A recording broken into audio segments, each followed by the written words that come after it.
Sa nakaraang laban nga ng SMB mga bolero, nagawa ng Beermen na masungkit ang kanilang ikalimang panalo ngayong Governors Cup.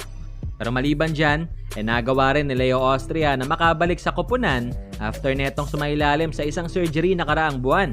Kaya naman matapos ang panalo, maliban sa pagpapasalamat, nagbigay din ng ilang komento si Coach Leo regarding on this win. And the reason for this win, I think, we're able to balance the scoring. And if you imagine, bench points namin is 63, and that's what I'm looking for the team. And at the same time, we're able to limit the pass break points of our opponent, which I think converges a very good pass break and all. And then another thing is the turnover. Turnover very limited, and we have a lot of assists.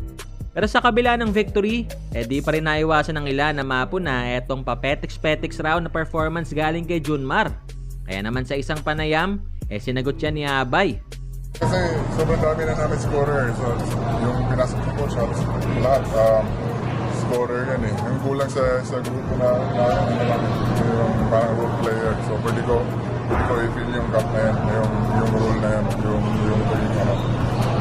role player na yung score naman nila, score ko na rin eh. So, score na rin ng team eh. So, ayun, yun yung buti nakuha namin yung panalo. Ayoko rin pagkompetensya sa scoring. Yung dami namin score.